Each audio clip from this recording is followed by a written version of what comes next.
चलिए आज हम लोग भारतीय संस्कारों पर चर्चा करेंगे। मूल रूप से भारत में संस्कार कौन कौन से होते हैं, ठीक ना। हमारे जीवन काल में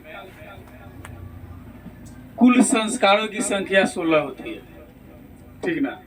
हमारे जीवन काल में कुल संस्कारों की संख्या 16 होती है। जन्म से पहले 3, ठीक है, बचपन में 6, शिक्षा ग्रहण करने के समय में 5, उसके बाद गृहस्थ संस्कार में एक होता है विवाह, और मरने के बाद में अंतिम संस्कार होता है जिसको अंत्येष्टि संस्कार कहा जाता है, ठीक है। हम उन्हीं 16 संस्कारों पर आज चर्चा करेंगे, ठीक है। आपका ये चैप्टर है भारतीय संस्कारा, ठीक है। चैप्टर का क्या नाम है? भारतीय संस्कारा। ये आपके पाठ्य पुस्तक में छठी पाठ यानी कि षष्ठा पाठ का मतलब हो गया 6 पाठ में चर्चा है, ठीक है। हम आगे बढ़ते हैं। भारतीय संस्कृति है अन्यतमं विशिष्टं विद्यते यत् जीवने इह समय समय संस्कारा अनुष्ठिता भवन्ति, ठीक है। कहता है कि भारतीय संस्कृति का जो है अत्याधिक विशिष्टता है, भारत की संस्कृति की अत्याधिक विशिष्टता है, इसलिए कहा भारतीय संस्कृति अन्यतमं विशिष्टं विद्यते। भारतीय संस्कृति का जो है अत्याधिक विशिष्टता है। यत् जीवने इह समय समय संस्कारा अनुष्ठिता भवन्ति, ठीक है।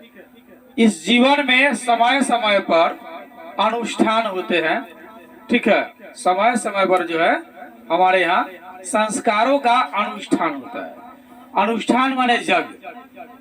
हमारे यहाँ समय समय पर जो है संस्कारों का यज्ञ होता है, जिसके मार्फत से जो है हम सीख पाते हैं, ठीक है। मतलब बड़ों के द्वारा बड़ बुजुर्ग के द्वारा हम संस्कार सीखते हैं। फिर हम सीख लेंगे, जब हम बड़ बुजुर्ग हो जाएंगे तो फिर हम अपने बच्चों को सिखा करके चले जाएंगे, ठीक है। आगे है कि अधः संस्कार शब्द सीमितो व्यंग रूप प्रयुज्यते, ठीक बा। यानी कि अभी जो है आज संस्कार शब्द जो है सीमित हो करके व्यंग रूप में प्रयोग किया जाता है, व्यंगात्मक तथ्य हो गया, ठीक ना। देहात्मक ताना मारा जाता है, नहीं ये गाना था ताना मारे लोगवा, नहीं वो व्यंगात्मक बात हो गया, ठीक है। क्या हो गया? व्यंगात्मक बात हो गया। आज संस्कार शब्द जो है सीमित हो गया है। आज समाज में संस्कार पहले वाला बचल नहीं है, संस्कार अब क्या है सीमित हो गया है। अब इसका केवल व्यंग्यात्मक रूप में प्रयोग किया जाता है कि भारत में संस्कार है, लेकिन यह भी सीमित है, पहले वाली बात नहीं, ठीक है। इसलिए कहा अधः संस्कार शब्द सीमितो व्यंग्य रूप्य प्रयुज्यते, ठीक है। किंतु संस्कृत रूप कर्ममिदं भारतस्य व्यक्तित्व रचयति, ठीक है। किंतु संस्कृति के रूप में यह भारत के व्यक्तित्व की रचना करता है। कौन? संस्कार का।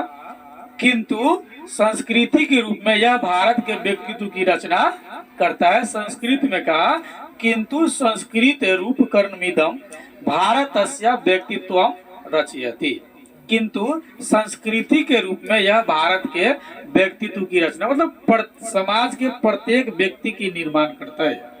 कौन? संस्कार। और हमारे जीवन में संस्कार बहुत महत्वपूर्ण है। संस्कार विहीन होने का मतलब है, मतलब समझिए कि शरीर रहित न आप पशु है अगर आपके अंदर संस्कार नहीं, क्योंकि भारतीयों के जीवन में संस्कार बहुत महत्व रखता है, ठीक है। विदेशे निवसन्तो भारतीय संस्कारान प्रति उन्मुखा जिज्ञासा अस्च, यानी विदेश में बसे भारतीय लोग संस्कारों के प्रति जो है बड़ी उन्मुख और जिज्ञासु होती है। उनकी इच्छा बहुत रहती है कि हम भारतीय संस्कार के अनुसार से अपना जीवन यापन करें। ठीक है, दुर्भाग्य की बात है कि हमारे यहाँ रहने वाले लोग जो है विदेशी लोगों का अनुकरण करते हैं, और यह हमारे लिए सौभाग्य की बात है कि जो विदेश में भारत के लोग जो रहते हैं वे भारत के संस्कार के प्रति बड़ी जिज्ञासु रहते हैं। ठीक है, जैसे वहां भी वो लोग छठ मनाते हैं, होली मनाते हैं, दिवाली मनाते हैं, विभिन्न प्रकार के पर्व त्योहार जो भारत की है वो लोग विदेश में रहकर भी मनाते हैं। और हम लोग भारत में रह करके ना मैरिज एनिवर्सरी मनाते हैं। ये दुर्भाग्यपूर्ण बात है कि हम हिंदुस्तान में रह करके और दूसरे देश की अनुकरण हम अपने यहाँ करते हैं। ठीक है, कारण है कि हमें संस्कारों की कुछ कमी है। ठीक है, आगे हम चलते हैं। तो पाठे अस्मिन् तेषां संस्काराणां संक्षिप्त परिचयो महत्वश्च निरूपितम्। ठीक है, इस पाठ में उन संस्कारों का संक्षिप्त परिचय और महत्व जो है निरूपित किया गया है, जो हम लोग देखेंगे। मतलब संस्कार का पूर्ण नहीं, संक्षिप्त रूप हम आज आपके साथ चर्चा करेंगे। ठीक है, जो हमारी सिलेबस के अनुसार है, जो बोर्ड में पूछी जाएगी। चैप्टर हमारी निम्न प्रकार है कि भारतीय जीवने प्राचीन कालतः संस्कारः महत्वं धारयन्। भारतीय जीवने प्राचीन कालतः संस्कारः महत्वं धारयन्। ठीक है, यानी कि भारतीय जीवन में जो है प्राचीन काल से ही संस्कारों का महत्व रहा है। यानी इस भारतीय के जीवन में पुराने समय से ही क्या है, संस्कार का महत्व रहा है। भारत के लोग जो है पुराने समय से संस्कार को धारण किए हुए हैं। भारत के लोग संस्कार विहीन नहीं है। ठीक है, भारत के लोग संस्कार विहीन नहीं है, संस्कार उनके अंदर है। पुराने काल से भारत के लोग जो है संस्कार को धारण किए हुए हैं। ठीक है, आगे है प्राचीन संस्कृते विज्ञानम संस्कारेभ्य जायते। ठीक है, प्राचीन संस्कृति का ज्ञान जो है हमें संस्कारों से होता है। पुराने संस्कृति का ज्ञान कहाँ से होता है? संस्कारों से होता है। पुराने संस्कृति का ज्ञान कहाँ से होता है? संस्कार से हमें होते हैं। ठीक है ना, जैसे आप घर में रहते हैं तो मम्मी बोलती है ना, ये दादी है, ये चाचा है, नहीं ये पिताजी है, बुआ है, मतलब विभिन्न प्रकार की बात जो है हम पुराने काल से भी बहुत सारी बातें जो है हम सीखते हैं अपने संस्कार से। इसलिए कहा, ठीक है, कि प्राचीन संस्कृति विज्ञानम संस्कारेभ्य जायते, यानी कि प्राचीन संस्कृति का ज्ञान संस्कारों से। प्राचीन का मतलब पुराना, मतलब पुराना हमारा संस्कृति क्या था, इसकी ज्ञान हमें कहाँ से होती है? संस्कार से होती है। ठीक है, आगे है अत्र ऋषीणाम कल्पना आसीत् च जीवनस्य सर्वेषु मुख्य अवसरेषु वेद मंत्राणाम पाठ वरिष्ठानाम आशीर्वादः होमः परिवार सदस्यानाम सम्मेलनम च भवेत्। ठीक है, यहाँ ऋषियों की कल्पना थी, यहाँ ऋषियों की कल्पना थी कि जीवन के सभी मुख्य अवसर पर वेद मंत्रों का पाठ, बड़े लोगों का आशीर्वाद, हवन और परिवार के सभी सदस्यों का सम्मेलन होना चाहिए, यानी भविष्य में ऐसा होगा।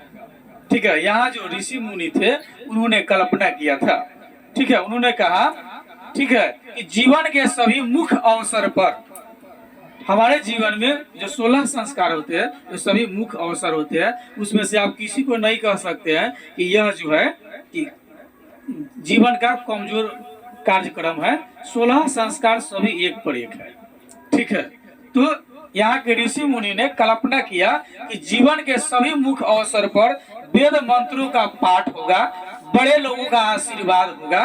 ठीक है, हवन होगा, जैसे हवन होता है ओम करके, और उसमें स्वाहा स्वाहा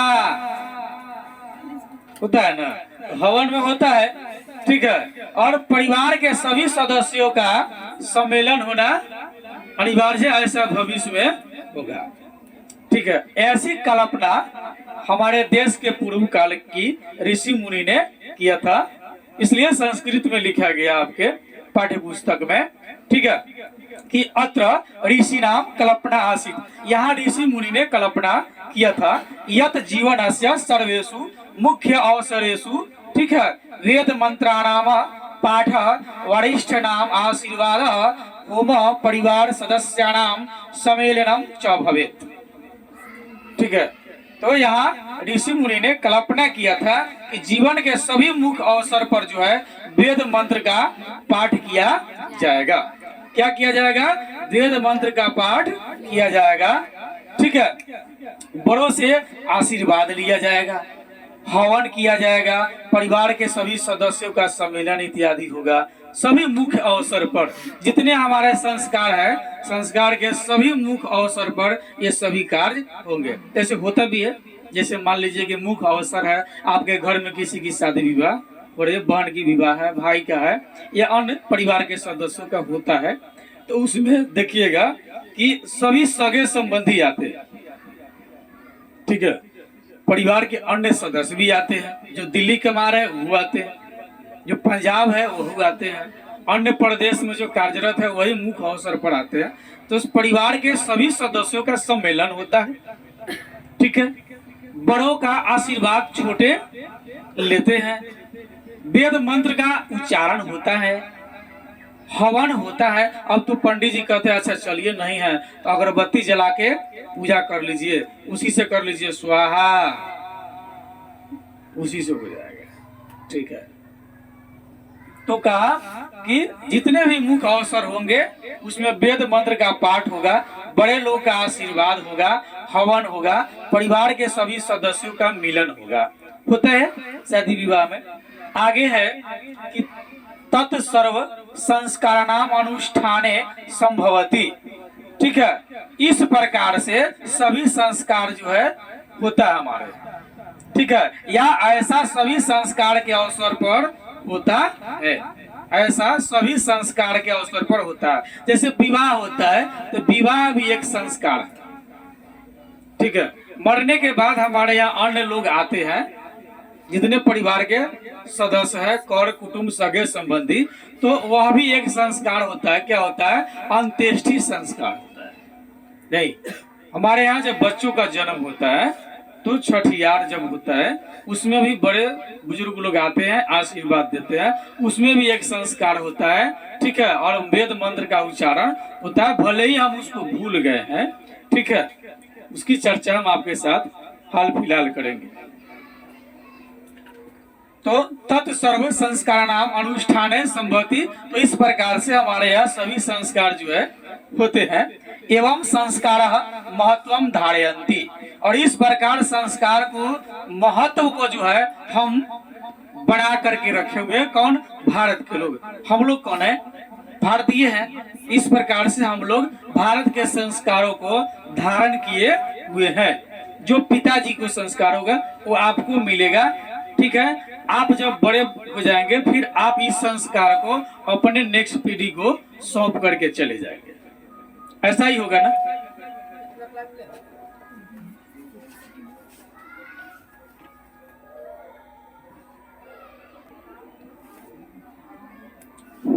हम लोग देख रहे थे तत्सर्व संस्काराणाम अनुष्ठाने संभवति एवं संस्कार महत्वम धारयन्ति। ऐसा सभी संस्कार के अवसर पर ही संभव है, और इस प्रकार संस्कार के महत्व को धारण हम लोग किए हुए हैं, यानी कि उसको बना करके रखे हैं संस्कार। ठीक है, आगे है कि किंच संस्कारस्य मौलिक अर्थ परिमार्जन रूप गुण धान रूपश्च न विस्मर्यते। किंतु संस्कार का मौलिक अर्थ है शुद्ध होना। ठीक है, संस्कार का मौलिक अर्थ क्या होता है? शुद्ध होना और गुण को ग्रहण करना। संस्कार का मौलिक अर्थ क्या होता है? शुद्ध होना और गुण को ग्रहण करना। ठीक ना? हमें संस्कार के क्रम में शुद्ध होने और अच्छे गुण को ग्रहण करने की जो प्रक्रिया है उस रूप को भूलना नहीं चाहिए।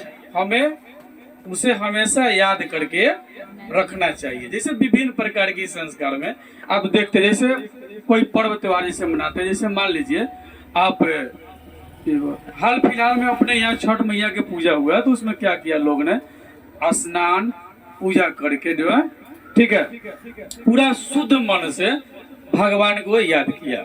तो संस्कार का मतलब क्या होता है, ठीक है, कि शुद्ध होना और गुण को ग्रहण करना इत्यादि प्रक्रिया के रूप को हमें भूलना नहीं चाहिए। ठीक है, संस्कार का अर्थ यही होता है। इसलिए कहा कि किंच संस्कारस्य मौलिक अर्थ परिमार्जन रूप गुण धारण रूपश्च न विस्मरेत, मतलब नहीं भूलना चाहिए, हमें भूलना नहीं चाहिए। ठीक है, अतः संस्कार मानवश्च क्रमशः परिमार्जन दोषा उपायने गुणधाने च योगदानम कुर्वन्ति। इसलिए सभी संस्कार मानव के क्रम से शुद्ध करने में, दोष को दूर करने में और गुण को ग्रहण करने में योगदान करता है। संस्कार से क्या होता है, हम अच्छे गुण ग्रहण करते हैं, जो हमारे अंदर की बुराइयां होती है हम उसका परित्याग करते हैं, मतलब उसको छोड़ते हैं। ठीक है, उसको छोड़ करके अच्छे गुण का ग्रहण हम करते हैं। ठीक है, तो इसलिए सभी संस्कार में जो है मानव जो है क्रम रूप से जो है क्या है कि शुद्ध होता है, दोष को दूर करता है और गुण को ग्रहण करता है। ठीक है, संस्कार प्रायेण पंच विद्या संति, संस्कार प्रायेण पंच विद्या संति। ठीक है, संस्कार प्राय 5 प्रकार के होते हैं, इसके अलग अलग रूप भी होते हैं। संस्कार मुख्य रूप से कहा कि प्राय कितने प्रकार के होते हैं, 5 प्रकार के होते हैं। कितने होते हैं, 5 प्रकार के संस्कार जो है प्राय होते हैं। ठीक है, इसलिए कहा कि संस्कार प्रायेण पंच विद्या संति, यानी संस्कार की कितनी विद्या, 5 होती है। ठीक है, जो निम्न प्रकार है। ठीक है, कहा जन्म पूर्व अस्त्रया, जन्म से पहले 3, शैशव षष्ठ, बचपन में 6 होते हैं। शैशव षष्ठ, बचपन में 6, शैक्षणिका 5, मतलब शिक्षा काल में 5 होते हैं। ठीक है, उसके बाद है गृहस्थ संस्कार विवाह रूप 1, और गृह संस्कार में एक संस्कार होता है जिसका नाम है क्या, विवाह। ठीक है, तो आपको जन्म से पहले कितने,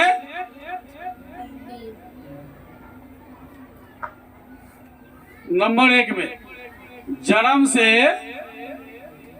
पूर्व कितने होते हैं, 3।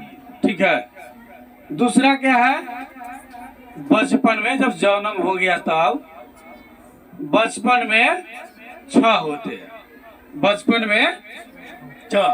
शिक्षा काल में कितने होते हैं, 5।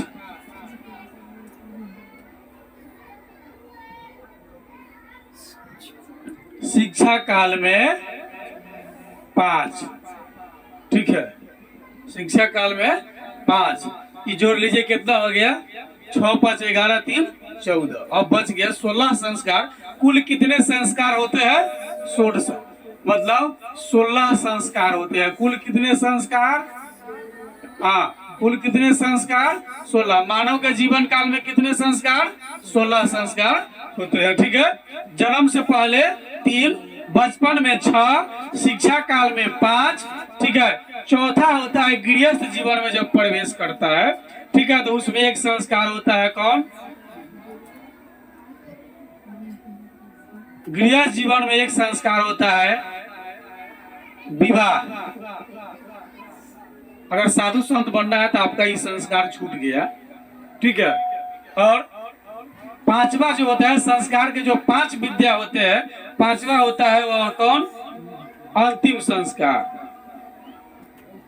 इसको अंतिम संस्कार भी कहा जाता है, मतलब मरने के बाद। अंतिम संस्कार में क्या होता है, मृत्यु जब मर जाता है तो लोग बैठ के खूब पूरी कचौरी दबा दबा के खाएगा ना, जिंदा में कोनो पूछेगा ना बुढ़िया के, अब मर जाएगी बुढ़िया दादी, ठीक ना, तो लोग उसके नाम पर पूरी कचौड़ी जिलेबी मिठाई क्या क्या खाता है। वो बढ़िया बढ़िया स्वादिष्ट भोजन बनवा के करके खाता है और लोग को खिलाता है। और जिंदगी में कहीं एक लोटा पानी लेके न पूछ ले जाएगा, क्या करे वो एक लोटा पानी ले आओ, क्या है बुढ़िया लेके पीवे तो पीना तो मर। मरने के बाद लोग खूब भोज करता है, ठीक है। ये भारत का अंतिम संस्कार है आपका मरने के बाद, ठीक। अब आगे हम आपके साथ चर्चा करेंगे, ठीक है। तो संस्कार प्राय 5 प्रकार के होते हैं। संस्कार प्रायन पंच विद्या संति संस्कार प्राय जो है 5 प्रकार के होते हैं। वह निम्न प्रकार है, ठीक है। एक जन्म, ठीक है, एक बचपन का, उसके बाद गृहस्थ, शिक्षा और मर उड़ जाइएगा तो अंत्येष्टि, बीच में विवाह होगा नहीं, ठीक है। तो 5 विद्या होता है। जन्म से पूर्व, ठीक है, कि भी आपका संस्कार होगा, बचपन में भी आपका संस्कार होगा, शिक्षा काल में आपका संस्कार होगा, गृह जीवन में आपका एक संस्कार होगा, और अंतिम संस्कार सबको पता है जब इस दुनिया से आप विदा हो जाइएगा तब आपका संस्कार होगा। मतलब हमारे भारतीय समाज में, ठीक ना, मानव को आने से पहले और जाने के बाद तक संस्कार होता है, तब ना कुछ होता है तो कहता है साहब संस्कार विहीन बुझा रहा है ना, है किसका बेटा है रे, न कहता है। यानी कि हमारे समाज में हमें इस दुनिया में आने से पहले और जाने के बाद तक के संस्कार होते हैं। हम हर जगह जगह पर संस्कार से बंधे हुए हैं, ठीक है। तो हम लोग देख रहे थे संस्कार प्रायन पंच विद्या संति जन्म पूर्वास्त्रय सरस्वः षष्ठः शैक्षणिका पंच गृह संस्कार विवाह रूप एक मरणोत्तर संस्कार एक। गृह संस्कार में एक विवाह और मरने के बाद एक संस्कार होता है जिसका अंत्येष्टि संस्कार नाम है, या जिसको अंत्येष्टि संस्कार कहा जाता है, ठीक है। आप इसमें जन्म पूर्व में 3 संस्कार होते हैं, इसको अंडरस्टैंड कर लीजिए, ठीक है। एक, जब स्त्री गर्भ धारण करती है, ठीक है,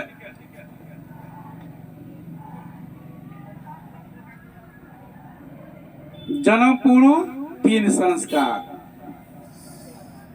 ठीक है ना। जन्म पूर्व कितने होते हैं? 3 संस्कार होते हैं, ठीक है, जो निम्न प्रकार से है। तो पहला होता है जन्म पूर्व में जब स्त्री जो है गर्भधान, ठीक है, गर्भधान का मतलब हो गया जब गर्भ धारण करती है, ठीक है। तो जन्म पूर्व कितने संस्कार होते हैं? 3, ठीक ना। जन्म पूर्व के संस्कार कितने हैं? 3 संस्कार है, ठीक है। वो निम्न प्रकार है। जन्म पूर्व संस्कारेषु गर्भाधानम, ठीक है, पुंसवनम सीमांतो नयनम च एति त्रयो भवन्ति। जन्म पूर्व संस्कारेषु गर्भाधानम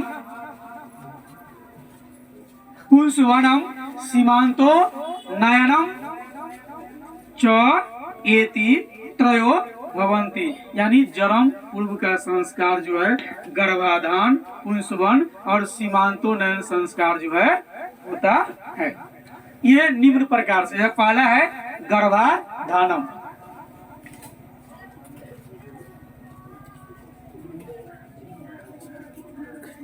ठीक है। जब स्त्री गर्भ धारण करती है तो 0 से 3 माह के समय अवधि में गर्भाधान संस्कार होती है, ठीक है। परिवार में खुशी का माहौल होता है, बड़ी लोग खुश रहते हैं, ठीक है। अब बच्चे को दादी को कहा जाता है कि दादी अब तू दादी बनने वाला और अब चाचा बनने वाला बड़े, ठीक बा।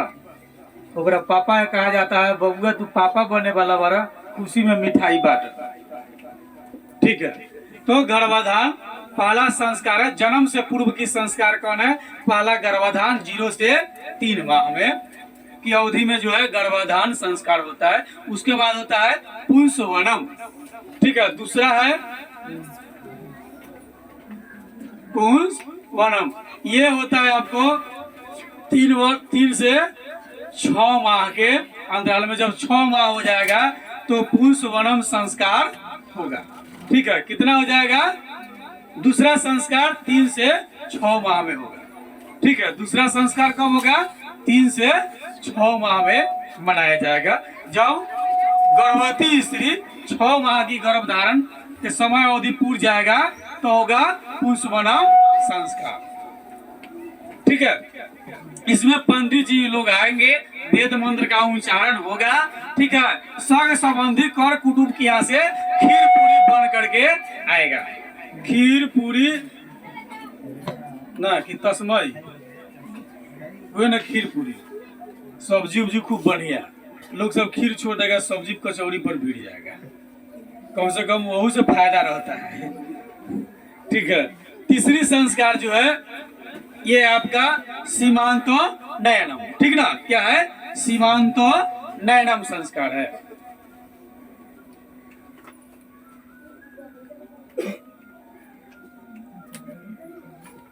ठीक, सीमांतो नयनम संस्कार। इसमें क्या होता है कि यानी जन्म से पहले, ठीक ना, इस समय हो गया 6 माह से लेकर के और 9 माह में।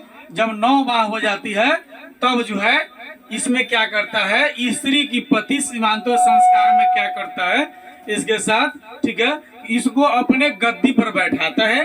कौन? स्त्री का पति अपने पति को अपने आसन पर बैठाते हैं, ककही लेते हैं, उसका बाल सोटते हैं। ठीक है, बड़े प्यार से। ठीक है, और जो विवाह के समय में जो क्या बोलते हैं सिंदूर जो किया जाता है तो बाल सोट करके, ठीक है, उसके बाद और सारा मतलब कि दुलार इत्यादि किया जाता है। ठीक है, और सिंदूर करता है। उस दिन भी परिवार में बड़ा खुशी का माहौल होता है। पंडित जी इत्यादि लोग आते हैं, अन्य लोग जो जानकार है, और वेद मंत्र का उच्चारण करते हैं। क्यों? क्योंकि बबुआ आने वाला है, चाहे बबुनी आने वाली है। ठीक है, तो इसमें सीमांतो संस्कार में क्या होता है? मूल रूप से यह संस्कार जो है पति के द्वारा किया जाने वाला संस्कार है। ठीक है, पति अपने पत्नी को वो अपने आसन पर बिठाते हैं, कहते हैं कि अब तुम जो है हमारे नए मतलब संतान को जन्म देने वाली हो। ठीक है, तुम सर्वस्व हो, तुम ही सर्वस्व हो, अब सब कुछ तुम ही हो। इसलिए अपने गद्दी पर बैठाते हैं, अपने हाथ से, ठीक ना, ककही लेकर बाल सोटना, तेल लगाना, सिंदूर करना और कौन कौन सजाने का जो प्रक्रिया है यह पति के द्वारा किया जाता है। ठीक है, और इस पूरी अवस्था में पुष्पन संस्कार से ही स्त्री को जो है खुश रखा जाता है।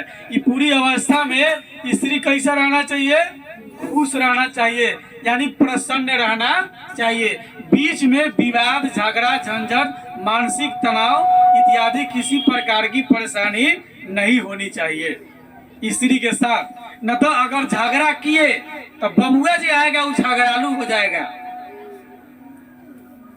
ठीक है, खूब गाली गलौज कर रहे हैं परिवार में, जो स्त्री गर्भवती है और गाली गलौज हो रहा है, बबुआ जो जन्म लेगा बिना सिखैले एक्सपर्ट रहेगा।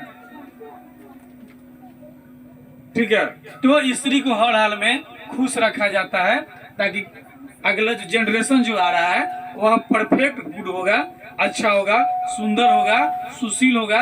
हालांकि सभी लोग चाहता है कि हमारा बच्चा सभ्य सुशील समाज में ऐसा बने कि नाम कमाए।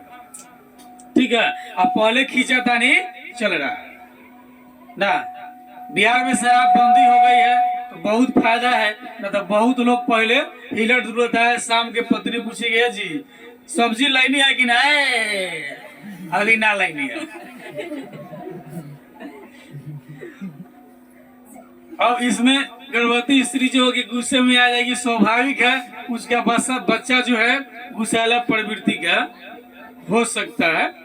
ठीक है, हालांकि इसकी एक लिखित प्रमाण जो महाभारत है उसमें, ठीक है, अर्जुन का पुत्र अभिमन्यु जब गर्भ में था तो 6ठे द्वार तक ठीक है।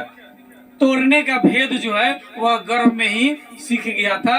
7वें द्वार के समय उसकी मां सो गई, इसलिए अभिमन्यु की इस बात की जानकारी नहीं हुई कि 7वां जो है चक्रव्यूह का द्वार किस प्रकार से तोड़ा जाता है। अगर मां जगी होती तो वो गर्भ में ही सीख गया था। ठीक है। अभी लोग कहता है वाह गर्भ से कुछ नहीं होता है, तो बहुत कुछ होता है। हमारी संस्कार, भारत की संस्कार है, जन्म से पहले ही हमारी संस्कार होती है। भले ही समाज के लोग इसको भूल गया हो, लेकिन अभी भी एक चीज देखने को जरूर मिलता है, खीर पूरी खूब आता है। क्या जी, आता है ना? ठीक है। लड़की के नैहर से आएगा, सगे संबंधी से आएगा, विभिन्न क्षेत्र से आएगा, स्वादिष्ट भोजन बन बन कर। क्योंकि स्त्री जो होगी, जो गर्भधारण की है, अच्छी खाएगी, अच्छा विवेक होगा, जैसी खाएगी वैसा विवेक होगा। सभ्य भोजन खाए, सभ्य विचार से सहमति बना करके रहे, उसका अगला जो बच्चा होगा बहुत सभ्य और सुशील होगा। ठीक है। अगर कोई स्त्री अगर कहे कि हमारा बेटवा खराब हो गई बा, तो पूछे मैया ई जब गर्भ में रहल तो ते कैसे रहले? मतलब इस रूल्स के हिसाब से, हालांकि माँ से प्रश्न पूछने का अधिकार किसी का नहीं है, आप उससे प्रश्न नहीं पूछ सकते हैं, लेकिन एक तथ्यात्मक बात जो है कहा गया है, यह समझे इंटरटेनमेंट का मैटर है। ठीक है। तो जन्म से पूर्व कितने संस्कार होते हैं? 3 संस्कार होते हैं। ठीक है।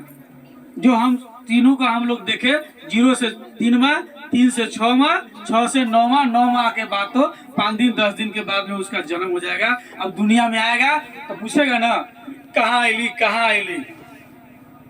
माई कहेगा बबुआ चुप रहा, यहाँ आईला, यहाँ आईला। क्या?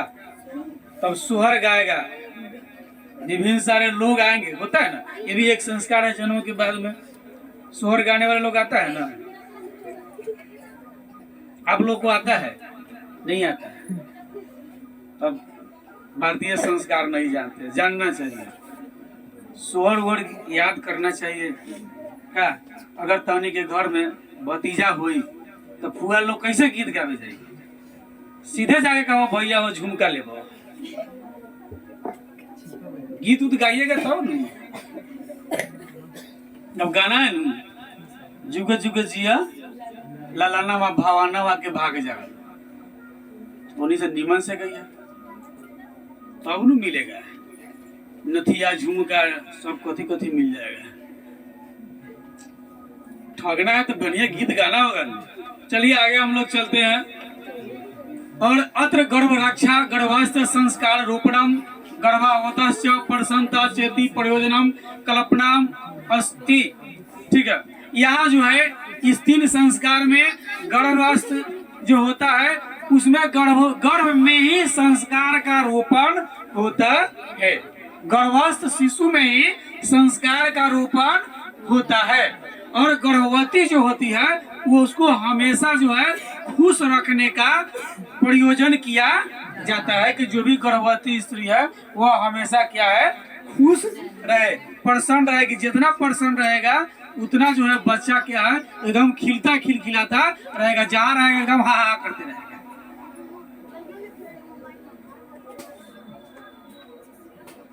ठीक है। तो यहाँ गर्भ रक्षा गर्भस्थ शिशु में संस्कार को जगाना, गर्भवती स्त्री को प्रसन्नता के लिए सब आयोजन, बहुत सारे आयोजन किया जाता है।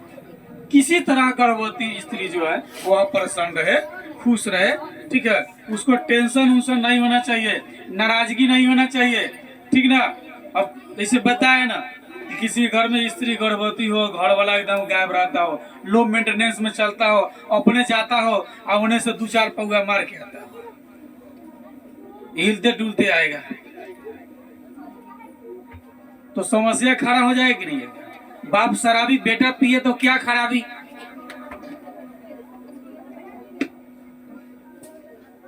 चलिए आगे हम लोग देखते हैं। शैशव संस्कारेषु जात कर्म नामकरणम निष्कर्मणम अन्नप्राशनम।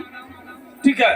यानी अभी भी अन्न जो है यानी कि अभी होता है, यानी कि अन्नप्राशनम जो है मनाया जाता है सरकार की तरफ से, ICDS की तरफ से जो है मनाया जाता है। ठीक है, उसको कहता है, ठीक है, कि अन्नप्राशन जो है, अन्नप्राशन दिवस मनाइए। उसमें महिला जो ICDS के अंतर्गत जो महिलाएं जो कार्य करती है, ठीक है, वह जैसे कि आंगनबाड़ी आप देख लीजिए, उसमें उसका ड्यूटी होता है, अन्नप्राशन का कार्य उसका होता है। वह जो है जिसका बच्चा 5-6 महीना का हो जाएगा, राइट, 6 महीना का, 6 माह पर जो है अन्नप्राशन जो है होता है, उसको जो है दाल चावल मतलब सॉफ्ट चीज जो है खिलाने की प्रक्रिया उस दिन से शुरू होता है। और उस दिन गीत होता है, मंगलचारण होता है। हमारे संस्कार में बहुत सारे कार्य में मंगलचारण होता है, वेद मंत्र का पाठ होता है। ठीक है, मंगलचारण का मतलब बढ़िया शब्द का उच्चारण किया जाता है। ठीक है, तो हम लोग देख रहे थे बचपन के संस्कार में क्या होता है, जात कर्म। जन्म लिए और जाति लग गया, अंबेडकर साहब के अनुसार सबसे बड़ी समस्या है। तो बचपन के संस्कार में जात कर्म, नामकरण, नाम रखाएगा, ठीक है, निष्क्रमणम, अन्नप्राशन, चूड़ाकर्म और कर्णवेद कर्म से ये संस्कार होते हैं। ठीक है, तो जात कर्म, पहले तो जात यादव जी है न, बिहार में लालू यादव फेमस है। तो पहले जात कर्म होगा, विभिन्न सारी जातियां भी है, उसके बाद नाम होगा, उसके बाद निष्क्रमण होगा, तब अन्नप्राशन होगा। ठीक है, अन्नप्राशन जब 6 माह के हो जाएगा, तब जब जन्म लेगा तो जात कर्म, 5-6 दिन के बाद में उसका नामकरण, पंडित जी को बुला करके उसका जन्म तिथि के हिसाब से पत्रा देख करके, ठीक है, और ये विभिन्न सारी प्रक्रिया को मिला करके उसका नामकरण होता है कि कौन सा राशि का इसका नाम होना चाहिए। ठीक है, उसके बाद तब होता है निष्क्रमणम। ये विभिन्न सारे कर कुटुंब के द्वारा किया जाता है निष्क्रमण। उसके बाद अन्नप्राशन होता है, जो हम बताएं खिलाने का जो प्रक्रिया होता है वो अन्नप्राशन है। जब 6 माह का हो जाएगा तो अन्नप्राशन होगा बच्चा का। उसके बाद चूड़ाकर्म होगा। ठीक है, क्या होगा उसके बाद, चूड़ाकर्म और कर्ण वेद जो है हो जाएगा। ठीक है, 5 साल तक चूड़ाकर्म। ठीक है, उसके जब प्लस करेगा तो हो जाएगा कर्ण वेद। कर्ण वेद का मतलब कान छेदवा दिया जाएगा। ठीक है, महाभारत में आप कर्ण को देखे कवच कुंडल पहने हुए, हम जब दृश्य चलता हो टीवी में तो देखे, असली में नहीं देखे। टीवी में देखे कर्ण पूरा जो है वेदा हुआ था, तो कर्ण वेदी संस्कार होता है।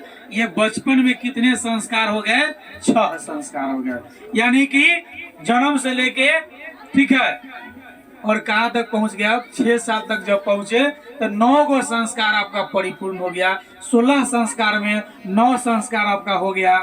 ठीक है, 10वां संस्कार जब आप विद्यालय में एंट्री मारेंगे, 10वां संस्कार जब विद्यालय में आप जाएंगे। ठीक है, शिक्षा संस्कारेषु अक्षर आरंभ, उपनयनम, वेदारंभ, केशांत समावर्तन चयति संस्कार प्रकल्पतः। मतलब शिक्षा संस्कार में अक्षर आरंभ, शिक्षा संस्कार में क्या होगा, सबसे पहले अक्षर लिखो बबुआ क, ना क्या लिखेंगे, लिखो बबुआ क ना, तो लड़के को सिखाता है ना गोल गोल अंडा, ना सिपाही जी के डंडा, और उसके बाद सिपाही जी के मूंछ, ना तो दादाजी के मूंछ भी होता है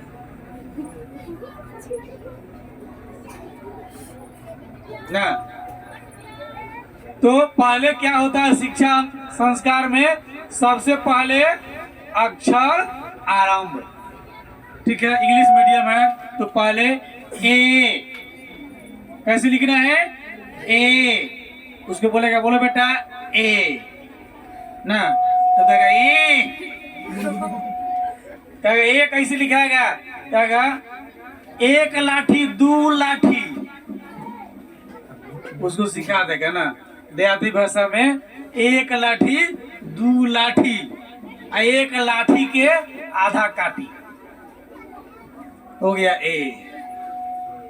बी कैसे लिखना है, सिपाही जी के डंडा, अब फोड़ देना है अंडा, आधा इधर आधा इधर, हो गया बी। अगर बी कैसे लिखाएगा तो कैसे सिखा देगा उसको, ये सिपाही जी के डंडा बिहार में मशहूर है। अगर डंडा से अगर परिचित हो के है तो 2 दिन 1 आध पौवा लगा लिया, सिपाही जी के पास चल जाइए, 2-4 डंडा में एकदम पूरा होश हवास में आ जाइब। ठीक है, लिए फेमस है तो सिपाही जी के डंडा आ फोड़ देनी अंडा, आधा इधर आधा। ठीक है, ये हो गई बी। विभिन्न प्रकार से सिखाने की अलग प्रक्रिया है। तो शिक्षा आरंभ में सबसे पहले क्या सिखाया जाएगा, अक्षर आरंभ।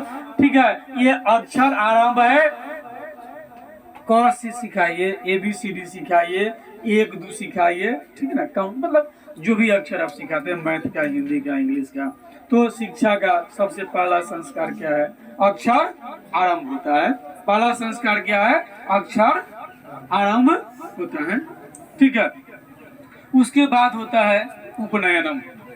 पहले हम बता दें कि शिक्षा संस्कारेषु अक्षर आरंभ उपनयनम वेदारंभ के शांत समावर्तन चयति संस्कार प्रकल्पितः।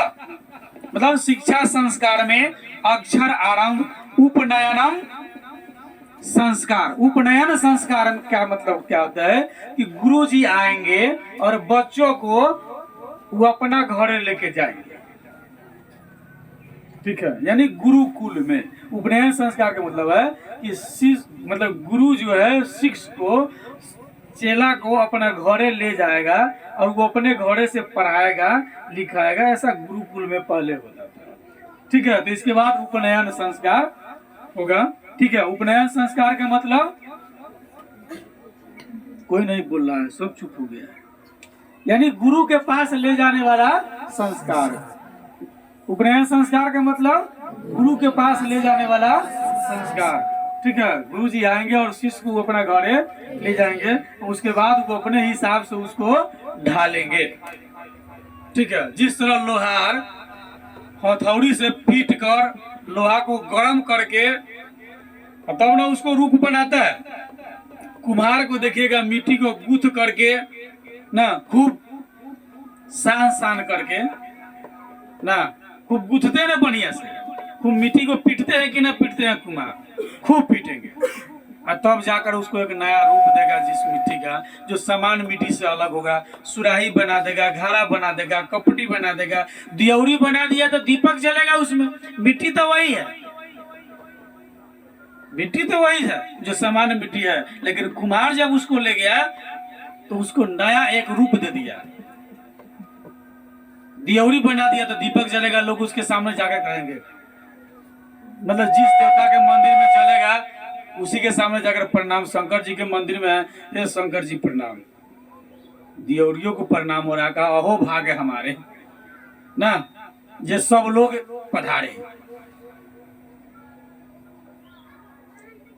क्या जो मिट्टी पहले पिटाई से भाग जाए उन्हें दियौरी बनेगा, ना लोग उसके सामने जाकर के झुकेगा, झुकेगा नहीं ना, घड़ा बन जाएगा, सुराही बन जाएगा, विभिन्न प्रकार के रूप हो जाएगा। सामान लोहा का कोई इंपॉर्टेंट नहीं, लेकिन लोहार ले आएगा उसको पहले गर्म करेगा, क्या करेगा, पीटेगा, न पीटने से होगा तो गर्म करेगा। लोहा को असली रूप देने के लिए पहले उसको पीटा जाता है, तब पीटने के बाद में न अगर हुआ तो गर्म कर दीजिए और फिर पीटिए उसको, तब उसको नया रूप मिलता है जो उसके लिए लाभदायक होता है। तब वह तलवार बनकर निकलता है जिसकी चमक से लोग पहले रास्ता बदल देता है, तब वह गन बनता है। जो किसी के कनपट्टी पर भिड़ा दीजिए तो पहले सिलेंडर बोल देगा, भाई जो लेना है से ले लो ना, लेकिन छोड़ दो। और सामान लोहा ले रहेगा तो हैं? हटाओ।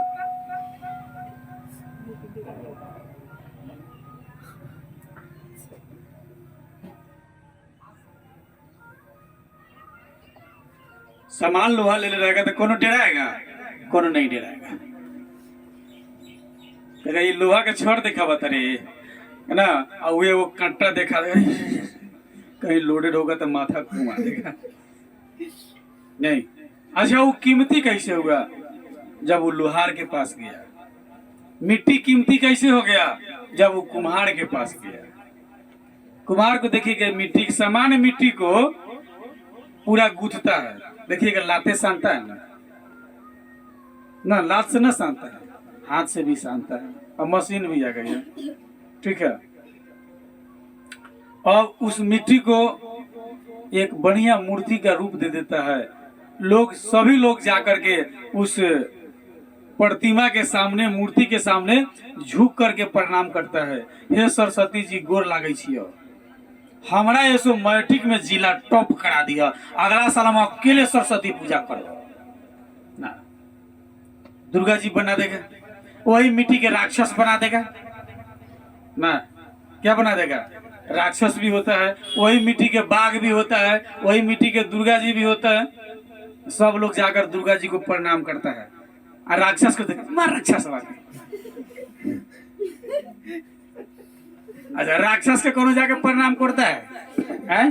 कहता है ओ राक्षस देवता गोर लागे छियो, कोनो कहता है? लेकिन दुर्गा जी के सब गोर लगते हैं, प्रणाम करता है ना। एकदम सुबह शाम जो दिन पूजा होता है, लोग एकदम डटल रहता है, रात भर जगल रहता है।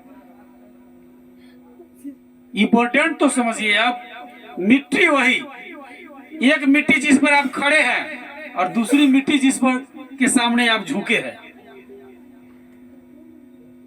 इस मिट्टी में और उस मिट्टी में अंतर कैसे हो गया? इसमें और उसमें अंतर कैसे हो गया? इसको कुम्हार ले जाकर के खूब ठोका पीटा और नया रूप दिया। और जौन मिट्टी पलियर हो लगे ना ना हमारा छोड़ दो, वो मिट्टी का नया रूप बनेगा, वो इम्पोर्टेंट होगा, वो शक्तिशाली होगा? नहीं होगा। उसी तरह विद्यार्थी है, गुरुजी जब ले आते हैं अपने आश्रम में बच्चों को तो उस कुछ नहीं होता है, ठीक ना। यहाँ ले आकर उसको कूटा जाता है, जरूरी पड़ता है तो हथौड़ियों की जरूरी हो जाता है, 2-4 डंडा लगता भी है, अतः तो पहले धीरे धीरे चलता है कुम्हार वाला बात। जौन विद्यार्थी मार के डर से भाग जाए, डांट के डर से भाग जाए, ठीक बा, वो लाइफ में सफल हो जाए एक गारंटी नहीं की। जौन मिट्टी कुम्हार के पहले ये मुंगरी के थुराई से साइड हो जाए, ओकर नया रूप बनी ना बनी। शिक्षक आपके जीवन निर्माण करने में वो एगो कुम्हार की भूमिका अदा करता है, ठीक है। जरूरी पड़ता है तो लोहारों की भूमिका अदा करता है, कठोर से कठोर सजा भी देता है आपको। तो ये आपके उपनयन संस्कार में, ठीक ना। उपनयन का मतलब होता है गुरु के पास ले जाने वाला संस्कार, ठीक है। उसके बाद वेद आरंभ होता है, वेद की स्टडी, और केशांत और समावर्तन संस्कार। केशांत संस्कार और समावर्तन संस्कार जो है, ये जब आप वहां से निकलेंगे 3 को संस्कार स्टडी काल में आपको सिखा दिया जाएगा, और इस काल में केशांत संस्कार आपका नहीं होगा, ठीक है, और समावर्तन संस्कार भी नहीं होगा। समावर्तन संस्कार का मतलब है विदाई, समावर्तन का मतलब विदाई, समावर्तन मतलब समाप्त हो गई, ठीक बा। समावर्तन का मतलब विदाई, और केशांत संस्कार का मतलब है पूरा बाल केश जो है इसका संस्कार होगा। तो जब तक पढ़ता है तब तक बच्चा जो है विद्यालय में क्या होता है, वो ब्रह्मचर्य होता है। ब्रह्मचर्य आप बड़ी बात ही समझते हैं, ठीक है। तो जब तक गुरुकुल में बच्चा पढ़ता है तब तक क्या है, ब्रह्मचर्य है। तब तक बाल, केश, दाढ़ी इत्यादि। छोट लड़का रहता तो इसकी जरूरी ज्यादा नहीं पड़ता, बड़ा हो गया तो बांध लिया जाए। देखिएगा राम जी को सीरियल में पूरा ये बढ़ने रहता है, ये पर खोता ना, छोट बच्चा का अपनों ये बांधा जाता है। ये भोला बाबा के मानल है, भोला बाबा के यहाँ जाएगा, मूरन होगा ना, कटाएगा तब आएगा। तो पहले लोग बांध करके रखता था इसको, और जब दाढ़ी मुझे हो गई तब तक मैट्रिक इंटर कर गया, शिक्षा पूर्ण हो गई, तब जो है घर आने से पहले जो है केशांत संस्कार उसको कर दिया जाता था। कहाँ? गुरुकुल में ही केशांत संस्कार हो जाता था। केशांत संस्कार करके समावर्तन संस्कार विदाई होती थी कि आज जो है राजा बाबू का विदाई है। ठीक है, आज विदाई है, विदाई समारोह होती थी कि उस दिन अंतिम दिन गुरु जो है शिष्य को कई सारे उपदेश दे करके और वहां से विदा करते थे और मतलब बताते थे कि बेटा अपनी जिंदगी में तुम इस प्रकार से काम करना, विषम किसी भी तरह की समस्या ठीक ना जब आए तो उस समय ये करना, समान हो तो उस समय ये करना, बहुत सारी बात सिखा करके और वहां से बच्चा को विदा किया जाता था। और विदा होने के बाद बच्चा तब कहाँ आएगा? घर में। अब ही तक आप पढ़ लिए 6, 3, 9, 5, 14 संस्कार पढ़ लिए। कितने पढ़ लिए? 14 संस्कार भारत की आप पढ़ लिए, जो भारत में होते हैं। ठीक है, अक्षर आरंभे अक्षर लेखनम अंक लेखनम च शिक्षु प्रारंभते।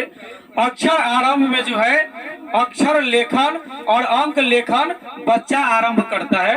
अक्षर लेखन में क्या क्या होगा? अक्षर और अंक लिखना। जैसे ये अक्षर है, क अक्षर है, 1, 2 लिखेगा, ये अंक है, अंक लेखन का शुरू करता है अक्षर आरंभ में। उपनयन संस्कारस्य अर्थः गुरुनाम शिष्यस्य स्वगृहे नयनम भवति। उपनयन संस्कार का अर्थ है गुरु के द्वारा शिष्य को अपने घर में ले आना।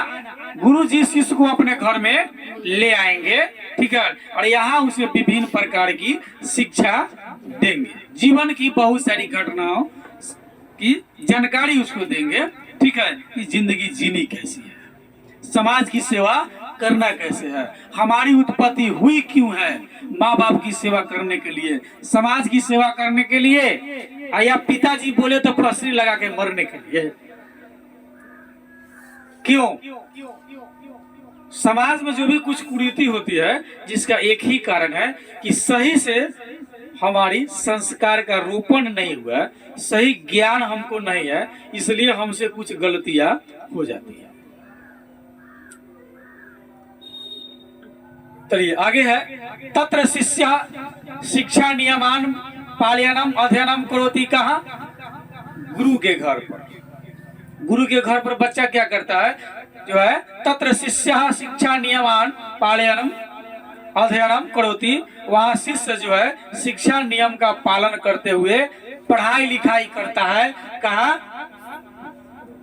गुरु के घर पर। पूछे बबुआ आज कहाँ रहली से ना पढ़े? सर जी आज गाँव में पानी पटा भी रही। अरे तार काम कहा? आ गई बारे गुरु के घर या काम करते रहे अपना घरे, ते स्कूल में आ गए तो तहार मालिक स्कूल वाला है, घरे है तो घर वाला है। स्कूल में आला के बाद में ना तुम्हारे भाई बहन माता पिता सब स्कूल वाला, स्कूल वाला के पावर चलेगा। कहेगा आज खाना है तो खाना, नहीं खाना तो नहीं खाना।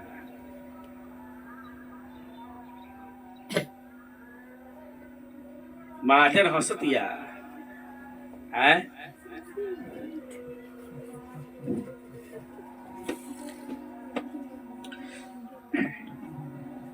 चलिए, ते नियम ब्रह्मचर्य व्रते समाविष्ट। वे सभी नियम जो है ब्रह्मचर्य व्रत में समाहित होता है, मिला होता है। जो हम शिक्षा काल में 5 जो ये जो कार्य करते हैं ये सभी जो है ब्रह्मचर्य में समाहित होता है। ठीक है, ब्रह्मचर्य का मतलब मन पर अपने वश रखना अपने इच्छा से मन को चलाना, न कि मन कहे अभी खा लेना तो खा लेना, नहीं। मन को अपने वश में रखना।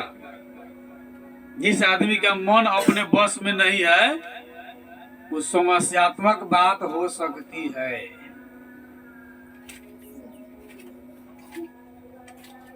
की बोलता रे बउआ, पूरा खत्म कर दे। चलिए, क्योंकि कहा गया है अवश्य इंद्रिय चित्तानाम हस्ति स्नानम क्रिया दुर्भाग्य भरण प्रायो ज्ञानम भार क्रिया बिना।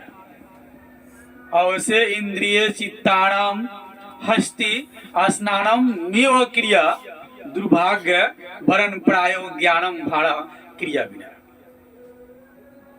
ठीक है, कहा जिसके इंद्रिय और मन अपने वश में नहीं है, जैसे मान 5 इंद्रिय आपके, ये 5 इंद्रिय और मन आपके वश में नहीं है, वैसे व्यक्ति जो है, वैसे व्यक्ति का विचार क्रियाकलाप कार्यक्रम हाथी के स्नान कराने के बराबर है। जैसे हाथी स्नान करके आएगा खूब बढ़िया जल में से, अब बगल में आकर के खूब कीचड़ भर के देह पर डालेगा। ठीक है, और कहा दुर्भाग्य भरण प्रायो ज्ञानम भार क्रिया बिना। दुर्भाग्य से ज्ञान भार होता है क्रिया के बिना। आप कितनों ज्ञानवान है, ठीक है, लेकिन क्रिया अगर नहीं कर सकते हैं तो भार समान है।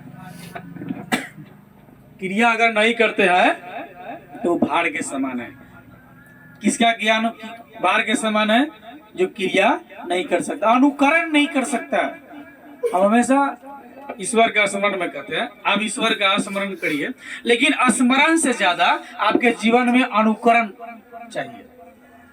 जिस ईश्वर को मानते हैं कोई बात नहीं, जिसको मानते हैं मानिए, ठीक है, लेकिन भगवान के नाम जो लेते हैं, राधे श्याम गौरी शंकर सीताराम जो करते, ठीक है, करिए, कोई दिक्कत नहीं है, लेकिन आप अनुकरण करिए। ठीक है, अनुकरण जो है आपके लिए लाभदायक है।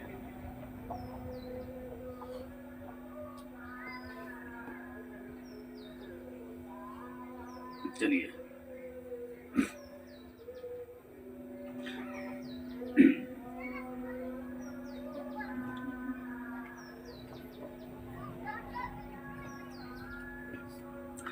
प्राचीन काले शिष्य ब्रह्मचारी इति कथ्यते अस्मः।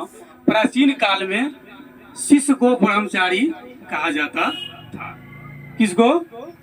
शिष्य को ब्रह्मचारी कहा जाता था। ठीक है, गुरु गृह एवं शिष्य वेदारंभम करोति अस्म। गुरु के घर में शिष्य जो है वेद का आरंभ करते थे। वेद का आरंभ कहाँ करते थे? गुरु के गृह में। वेद का आरंभ कहाँ करते थे? गुरु के, मतलब गुरु के घर में जाकर के वेद का आरंभ करते थे। केशांत संस्कारे गुरु गृह एवं शिष्यस्य प्रथमम क्षौर्यकरम भवति अस्म। केशांत संस्कार जो है गुरु के घर में ही शिष्य का प्रथम मुंडन होता था। प्रथम मुंडन कहाँ होता था? गुरु के घर में मुंडन होता था। अत्र गोदानम मुख्य कर्म, इसमें गोदान मुख्य कर्म होता था। जब विद्यार्थी पहली बार गुरु के घर जाएगा तो क्या होगा? मुख्य कर्म गोदान, गाय का दान होगा। जिस दिन विद्यार्थी गुरु के घर जाएंगे उस दिन पहला क्या कर्म होगा? गाय का दान होगा। माँ बाप के द्वारा एक गाय दान दी जाएगी गुरु जी को। गुरु जी ये गाय ले जाइए। आज कौन देता है? एगो बकरियों न देता है क्या? ठीक है, तो उसमें मुख्य जो है कर्म होता था क्या? गोदान। ठीक है, अतः साहित्य ग्रंथेषु अस्य नामांतरम गोदान संस्कारोपि लभ्यते। अतः साहित्य ग्रंथ में इसका दूसरा नाम गोदान संस्कार भी प्राप्त होता है।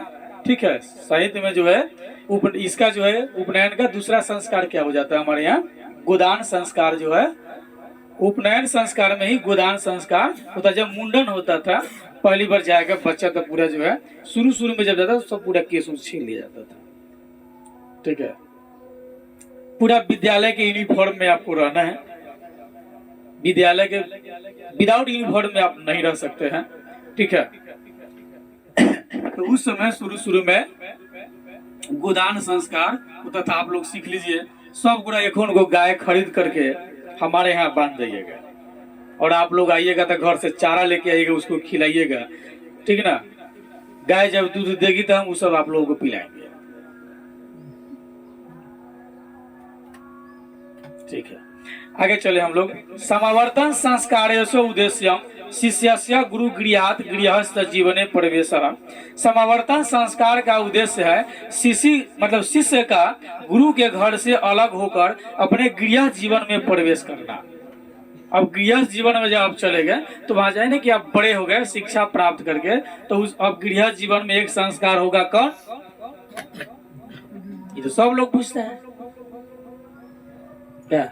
इस दिन लोग खूब नाचता है, बड़ी खुशी का माहौल रहता है, कोई हंसता है कोई रोता है, कोई हंसता है ना, कोई रोता है। सब कुछ लेने वाला हंसता है, सब कुछ देने वाला रोता है, ठीक है। देखिए शादी विवाह में एक चीज आप हमेशा याद रखिएगा, ठीक ना। आज विवाह पंचमी है, भगवान राम की शादी आज ही के दिन हुआ। आज के अवसर पर सीतामढ़ी से लेकर के जनकपुर तक हर्षोल्लास का माहौल है। विभिन्न स्थान पर कई सारे चीज सजाए गए होंगे, ठीक है, और मनाई भी जाएगी, ठीक है। विवाह में जब राजा दशरथ जनक जी के यहाँ पहुंचे तो राजा दशरथ ने दोनों हाथ जोड़ करके राजा जनक को प्रणाम किया। तो राजा जनक ने कहा कि आप ये क्या कर रहे हैं, हमारा काम है आपको प्रणाम करना, आपकी चरण स्पर्श करना। राजा दशरथ कहा कि नहीं,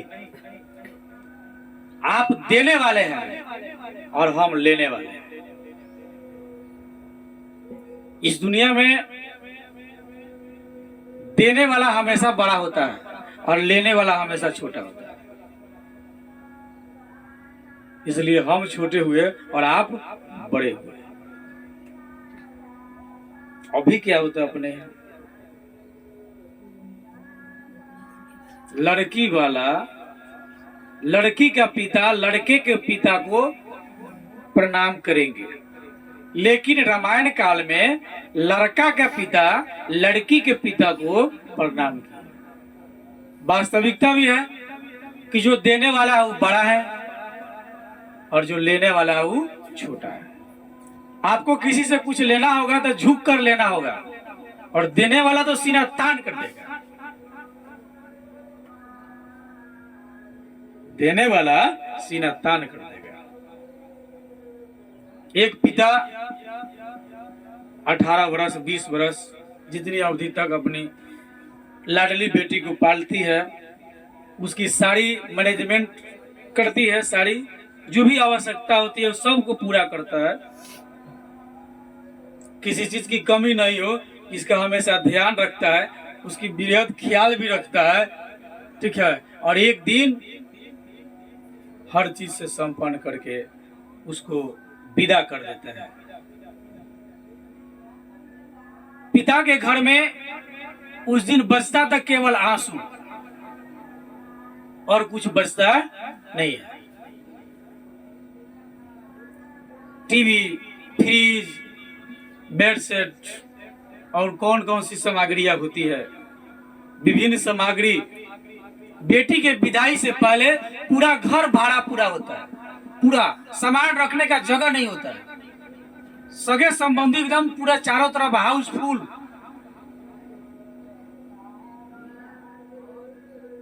जैसे सुबह में बेटी की विदाई होगी, सारे सामान वर पक्ष के यहाँ चला जाएगा, उसकी गाड़ियां पर सभी लोड हो जाएगी। अंत में बेटी को भी दामाद जी के साथ बैठा दिया जाएगा। बबनी रोत रही, कानत रही, नहीं, पिता के आंख में आंसू है फिर भी रोक नहीं पाता है, भाई के आंख में आंसू है फिर भी रोक नहीं पाता है। पूरा घर खाली हो जाएगा और उस दिन बचेगा तो केवल आंसू, पिता के पास अब कुछ बच नहीं गया। क्या उसके बाद भी आगे की प्रक्रिया है।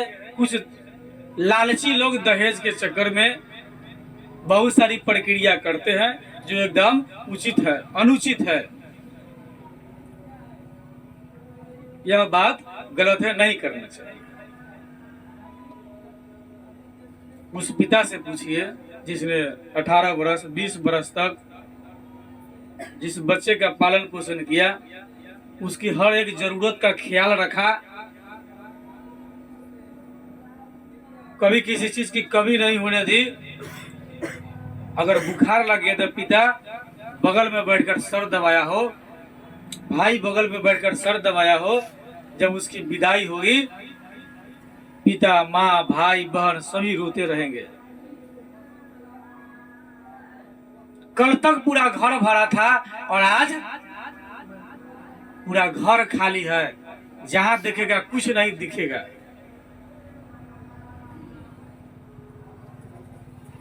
क्या दिखेगा? नहीं। और जहां जाएगी पूरा घर भरा पूरा हो जाएगा, पूरा घर भर जाएगा। इधर फ्रिज रख दीजिए ना, अरे वॉशिंग मशीन इधर रख दो।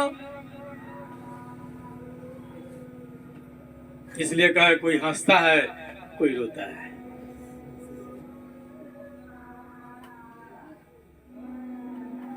चलिए आगे हम चलते हैं। तो समावर्तन संस्कार उद्देश्य शिष्यस्य गुरु गृहात् गृहस्थ जीवने प्रवेश। समावर्तन संस्कार का उद्देश्य शिष्य का गुरु के घर से अलग होकर गृहस्थ जीवन में प्रवेश कर जाना। ठीक ना? लड़का जब पढ़ लिख लेगा तो गृहस्थ जीवन में अब जाएगा, गुरु जी के यहाँ से अब चला जाएगा। शिक्षा वसाने गुरु शिष्यान उपदिश्य गृहम प्रेषति। शिक्षा की समाप्ति पर गुरु शिष्य को उपदेश देकर के घर भेजते हैं, बहुत सारी बात बताकर समझा करके कि बेटा आज तुम्हारी शिक्षा की अवधि पूर्ण हुई, तुम अपना जीवन भिन्न प्रकार से जीना। कई सारी कठिनाई को सामना करने का जो है रूल्स उसे बता दिया रहता है कि विषम परिस्थिति में तुम क्या करना अपने जीवन में, क्योंकि जीवन में सुख और दुख नदी के दो किनारे हैं। ऐसा नहीं हमेशा सुख और ऐसा नहीं दुख। ठीक है, इस दुनिया में हम आए हैं तो हम एक किरदार है, जिंदगी एक किराए का घर है। किस दिन किराया पूर जाएगा इसकी गारंटी नहीं है हमारे पास में। उपदेशु प्रायः जीवनस्य धर्मो प्रतिपादयन्ते। उपदेश में प्रायः जीवन के धर्म को बताया जाता था। ठीक है, उपदेश में क्या बताया जाता था? जीवन के प्रायः सभी धर्म को बताया जाता था कि कैसे कैसे रहना है। जाइएगा यहाँ से, आज तक आप हमारे यहाँ थे 16 वर्ष 17 वर्ष 18 वर्ष तक आप गुरु के गृह में रहे। जिस तरह गुरु माता की सेवा की उस तरह जाके अपने माँ का सेवा करना। जिस तरह गुरु की सेवा किया उस तरह जाके अपने पिता की सेवा करना। ठीक है, जिस तरह यहाँ अपने साथियों के साथ तुम रहे उस तरह अपने भाई बहन के साथ रहना। समाज का प्रत्येक आदमी आपका भाई बहन सब है।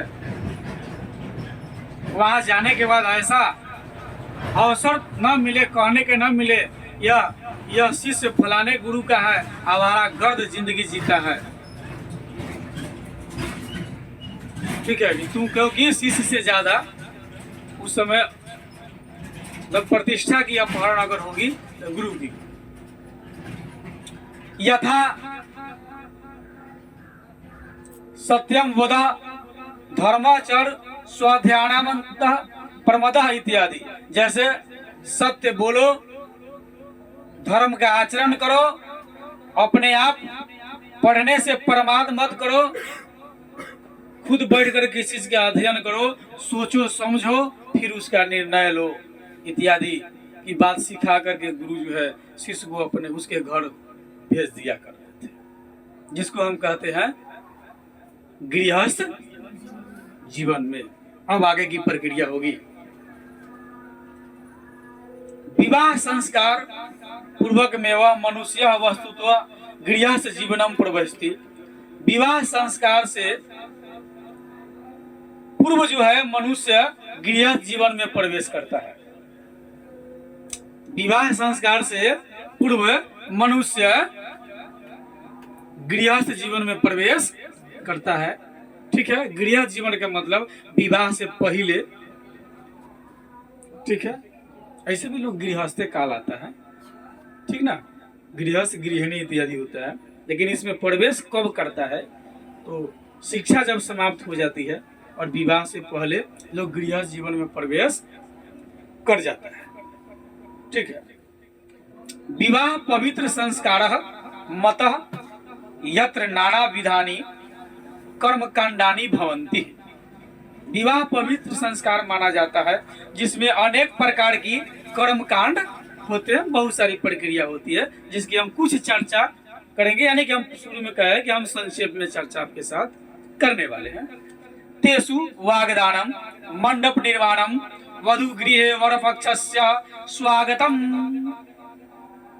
नहीं, वर वधु परस्परम निरीक्षणम कन्यादानम अग्नि स्थापनम पानी ग्रहणम लाजा होमः सप्तपदी सिंदूर दानम इत्यादि।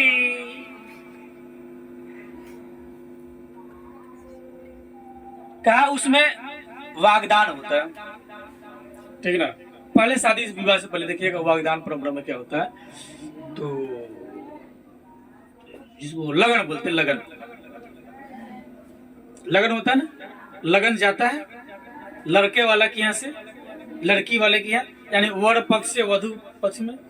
ठीक ना, चलिए उसके बाद तब मंडप का निर्माण होता है, तब मड़वा बनता है। जब ले जाएगा नहीं तो ले मड़वा बनेगा नहीं। और मरवा का पुरानी परंपरा समझ लीजिए, मरवा देख लीजिए नाम क्या है, मरवा। मतलब वहां जाने के बाद बचिएगा नहीं,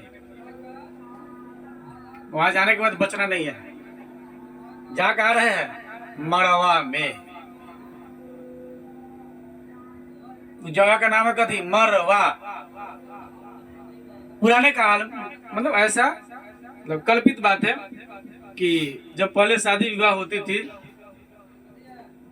आप इधर आइए,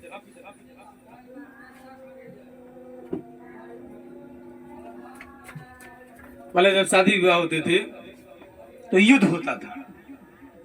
क्या होता था? युद्ध होता था। युद्ध में यदि वर पराजित हो गया, जो विवाह करने गया है यदि पराजित हो गया, उसका सर काट के उसी में टांग दिया जाता था। तथा कथित बात है, इसलिए उसका नाम है मरवा। महाभारत में आप देखिएगा, भीष्म पितामह, गंगा पुत्र भीष्म पितामह गए थे और 3 कन्याओं को उन्होंने हरण करके लाया था। ठीक है, तो पहले हरण किया जाता था। धनुष तोड़ने की बात में देखिए, राम की विवाह सीता माता के साथ जो आज के दिन हुआ, राम जी के द्वारा धनुष तोड़ा गया और तब सीता माता के द्वारा राम जी के गले में जयमाला डाला गया। नहीं, जयमाल, जो जय का काम करे उसके सर में जयमाला डलाएगा। नहीं, जो जय का काम करेगा उसके सर में क्या डलाएगा? जयमाला डलाएगा। राजा जनक जी प्रतिज्ञा किए थे कि जो इस धनुष को उठाकर प्रत्यंचा चढ़ा देगा, नहीं, उसी के साथ मां सीता की विवाह। बड़े बड़े राजा महाराजा लोग, उसमें रावण भी आए थे। नहीं, लोग एकदम उठते जुड़ते तोड़ी के जा रहे हो, ये धनुष कौन सी बात है, हम तो जाएंगे यूं ही उठा लेंगे।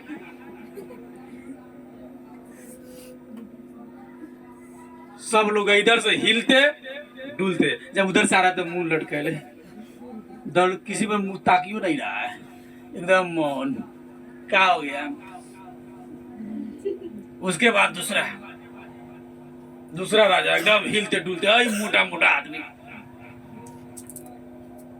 किसी से नहीं उठ रहा, सब एकदम परेशान हो गया। रावण भी गया, पहला बार तो उठा लिया, वरदान था कि फर्स्ट बार तो उठा सकता है, क्योंकि रावण भगवान शंकर के बड़ी परम भक्त थे। कहा गया एक बार उठा के देख लिया, वो भूल गया कि हमको एक बार का वरदान मिला हुआ है। कहा कि दूसरा बार उठा लेंगे, जैसे दूसरा बार छूने गया हिलवे नहीं किया। राम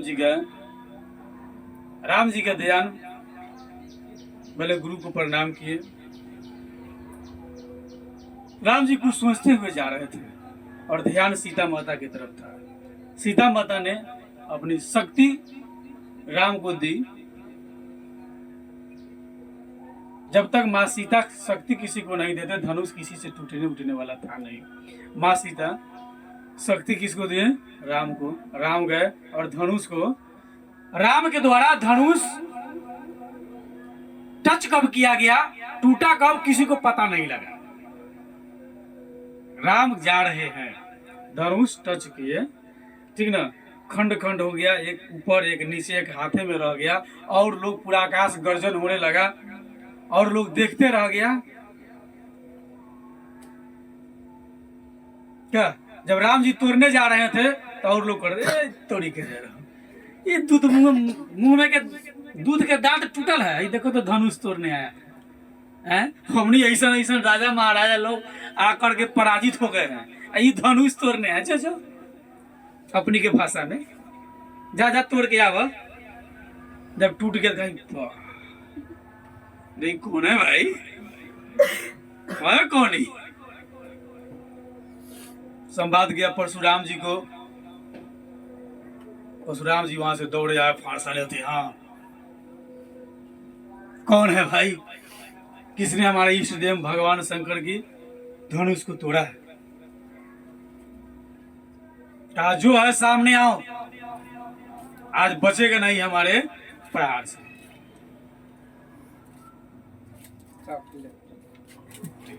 जो है हमारे सामने आओ, आज वो हमारे प्रहार से नहीं बचेगा। बहुत सारे बात बोले। लक्ष्मण जी पहले आए, अरे हुआ के बनी, बहुत सारी वार्तालाप हुआ।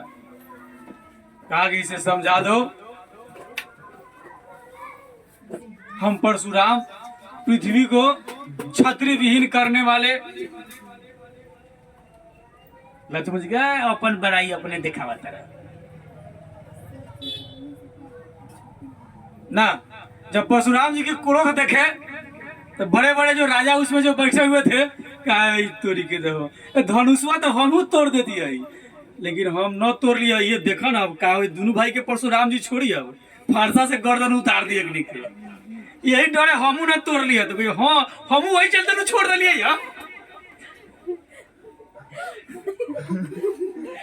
ये तो हमारा मालूम रही है कि धनुष टूटला के बाद परशुराम जी होता है, आज हम तोड़ते ओकरा छोड़ते ही ना।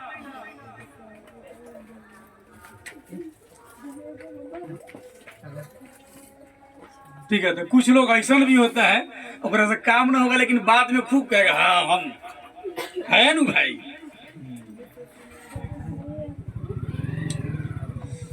चलिए, तो विवाह पवित्र संस्कार मता यत्र नाना विधानी कर्म कांडानी भवंती। विवाह एक पवित्र संस्कार है जो एक व्यक्ति के जीवन में एक ही बार होता है और 7 जन्म तक जीने मरने की बात कही जाती है। ठीक है, एक बार हो गया तो 7 जन्म तक अब फेरा फेरी मतलब अति चलता रहेगा, चक्र चलता रहेगा, जिसमें हम देखे वागदान होता है, पहले लगन होता है, तब मंडप का निर्माण होता है, मरवा बनता है, उसके बाद वधु गृह वर पक्ष से स्वागत, तब बारात आता है, और लड़की वाले के घर पर लड़का वाला का स्वागत होता है। नहीं, लड़की की सखी लोग गीत गाती है ना, दादी भी गाती है, दादी भी उसमें गा लेती है, स्वागत में गाड़ी सुनाओ।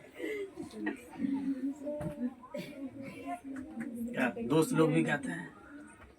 उन्होंने तो कहता है, हमारे को विद्यार्थी तक कहता था, कुल्फी कुल्फी मत कर पड़ दिया, कुल्फी तुमको मिलेगा।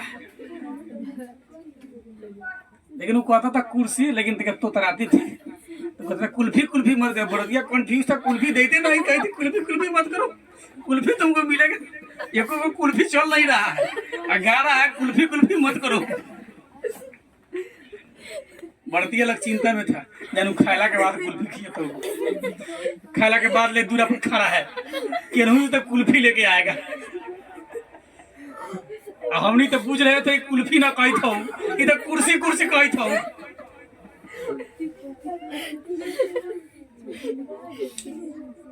तो वधू गृह है, वर पक्ष का स्वागत होगा, बारात आएगी लड़की वाले के दरवाजे पर, लड़कों वालों का जो भी होगी सभी लोग का स्वागत होगा। बहुत सारी इंटरटेनमेंट हंसी मजाक भी उसमें होगी, ठीक है। उसके बाद वर वधु परस्परम निरीक्षणम, वर और वधु का परस्पर निरीक्षण होता है। मरवा में होगा कन्या निरीक्षण। अब कन्या निरीक्षण में मारो हो जाता है। 2 लाख रुपया ले लो आ गहना ये वो मंगटी का, अरे केने हो लड़का के बाप रे धरत रे ना। अब भैंसुर के दही में मरचाई मिला के लगा दे के बाद छोड़े के नहीं खे। अरे बाबू राजा, अरे जाके तो क्या कबाच उबाच ले आज।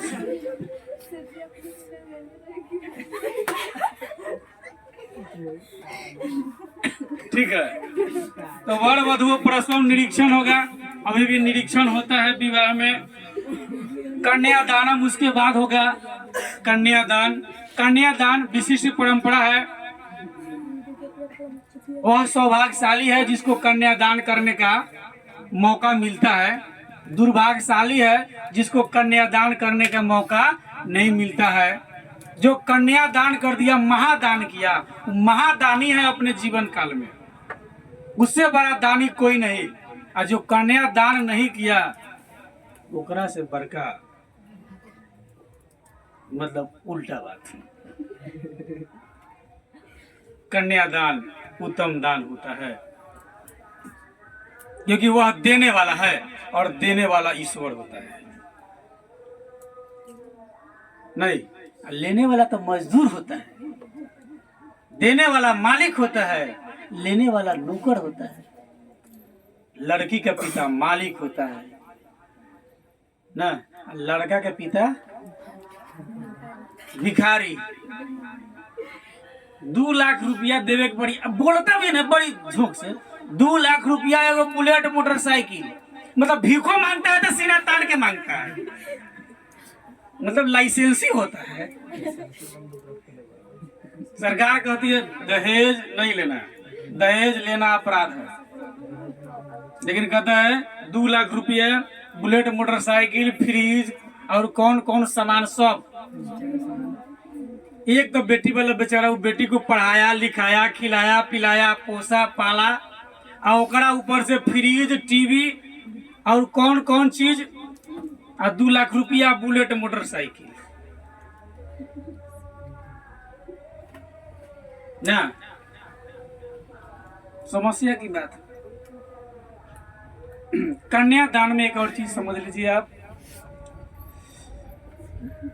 जो कन्यादान करता है अब वो कन्या पर किसी का अधिकार नहीं रह गया, अब वो दान की वस्तु हो गई, इसलिए उसको दान किया जाता है उस दिन। कन्यादान, कन्यादान जो करेगा उसके दूरी पर कहीं नहीं है। दूसरी बात, लड़की की डोली जो है पिता के घर से उठती है और पति के घर से उसका अर्थी उठता है, समझदार के लिए।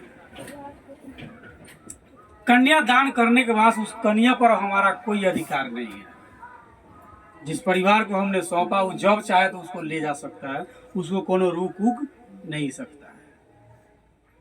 उस पर कोई अधिकार नहीं है। वो बुड़बक पिता है जो शादी करने के बाद भी कहता है, दामाद को धमकाता है, तो चिन्हता है कि न चिन्हता है? क्या ठाकुर भानु प्रताप हमरे नाम हो, जरा नाम से लोग थर थर कापेला। उ जाएगी लड़की बन गए दहेज दी के ने तारा के किन ले बढ़िया रोटी साना, पहले आटा साना रोटी पकावा ना, गनो आया था दहेज दी के किन ले बड़ी, क्या पैसा दे ले तब न कहता। जर बाप दबंग हो गया, अब 10 लाख रुपया दे के शादी कर ले, ओकर बेटी जाए तो खाना बनाई बहू ना बनाई, ओकरे लग एगो नौकर रखे के पड़ी। आज सर दुखाता था, ए नौकर इधर आओ, सर दबाओ इसका।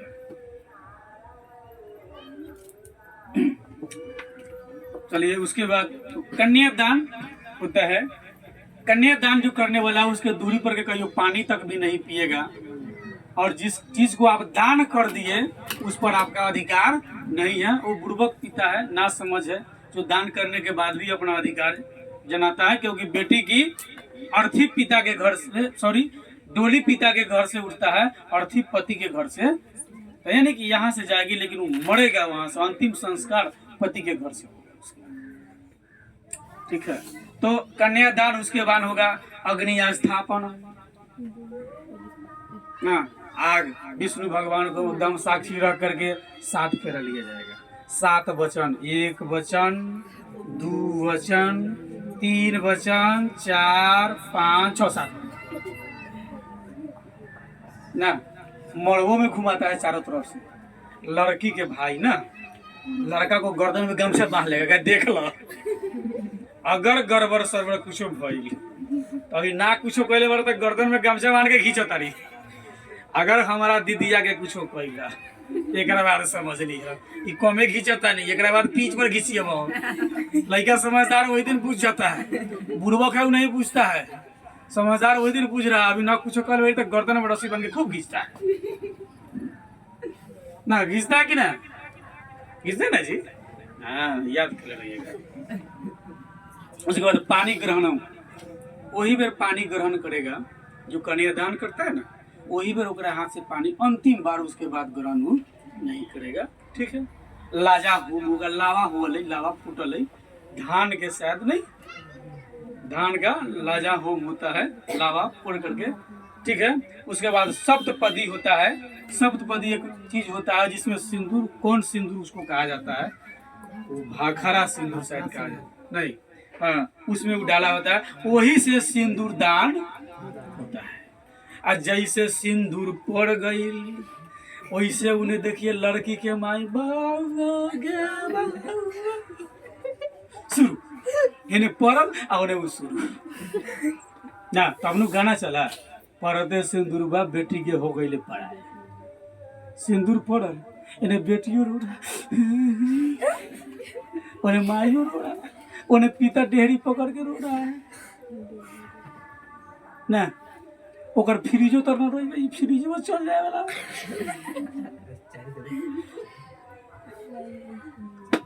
ठीक है, लाजा होम हो गया। सिंदूर दान जब हो जाएगा तो सिंदूर दान के बाद में अब समझिए विवाह संपन्न हुई। नहीं चलिए, सर्वत्र समान रूपेण विवाह संस्कार से प्रायण आयोजनम भवति, सभी जगह समान रूप से विवाह संस्कार का आयोजन होता है। भारत के सभी क्षेत्र में थोड़ा मोड़ा डिस्टेंस होता होगा। ठीक है, तदंतरम गर्भाधानंद्य संस्कार पुनरावृत्ति जीवनम चक्र चलती, जब शादी विवाह हो जाता है तो फिर जो है स्त्री क्या करेगी, गर्भधारण करेगी शादी विवाह के बाद में। ठीक है, और जीवन का चक्र जो है चलता हुआ रहता है। हम लोग गर्भाधान से चर्चा करके फिर गर्भाधान पर क्या किए, पहुंच गए, कहाँ पहुंच गए, गर्भाधान पर पहुंच गए।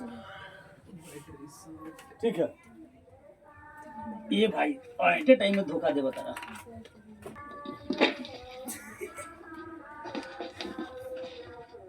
चालू बा, ठीक बा।